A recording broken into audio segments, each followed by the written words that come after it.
Hi everyone, welcome to prepare करो 75 days hard challenge में आज हमारा डे नंबर 29 है और आज हम सिलेक्शंस का स्टेटमेंट नंबर 2 यहाँ पर डिस्कस करेंगे and that statement is only if A is selected B is selected. Okay, so basically आप यहाँ पर क्या कह रहे हो कि बी को तभी सेलेक्ट कर सकते हैं जब आप ए को सेलेक्ट कर चुके हो। दैट मीन्स एक हमने लास्ट टाइम जो स्टेटमेंट डिस्कस किया था वो था if A is selected B is selected, तो वहां पर जो कंडीशन अप्लाई हो रही थी वो ए पर अप्लाई हो रही थी या आपने ए को सेलेक्ट किया तो बी को सेलेक्ट करना पड़ेगा काइंड ऑफ। अब यहाँ पर आप क्या कह रहे हो, बी के सिलेक्शन के लिए ए का होना नेसेसरी है, राइट? ए होना ही होना चाहिए, अदरवाइज हम बी को सेलेक्ट कर ही नहीं सकते। B will be selected only if A is selected, right? तो आपने यहां पर ये बोला कि ए अगर सिलेक्ट किया तो बी सिलेक्ट करो ना करो आपकी चॉइस है, मतलब ए अकेले आ सकता है, ओके, या ए बी को लेकर के आ सकता है। बट आपने ये कहा कि अगर बी को सिलेक्ट किया तो ए को सिलेक्ट करना ही पड़ेगा। दैट मीन्स अगर बी सिलेक्ट नहीं है तो आपके पास चॉइस है, आप ए को सेलेक्ट करो या ए को सेलेक्ट ना करो। तो एक ए अकेले आ सकता है, एक ए और भी दोनों साथ में आ सकते हैं, या फिर दोनों में से कोई भी ना आए।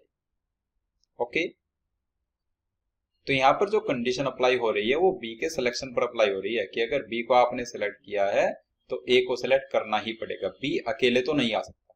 हाँ, ए अकेले आ सकता है या फिर दोनों में से कोई भी ना आए। अब इसको और बेटर समझने के लिए एक मैं एग्जांपल स्टेटमेंट यहाँ पर लिखता हूं, राइट?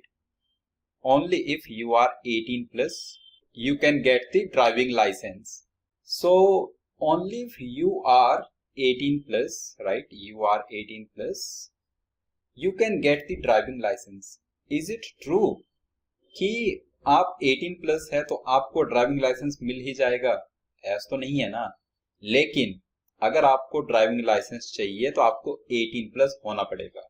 अगर आपको बी का सिलेक्शन चाहिए तो आपको ए का सिलेक्शन करना मैंडेटरी है। आपने ए का सिलेक्शन किया तो फिर आपकी चॉइस है, आप बी को सिलेक्ट करो ना करो। अगर आप 18 प्लस हो तो आपको ड्राइविंग लाइसेंस मिल भी सकता है, नहीं भी, उसका भी तो पूरा प्रोसेस होता है ना, राइट? सिर्फ 18 प्लस होना तो सिर्फ एक ही क्राइटेरिया है।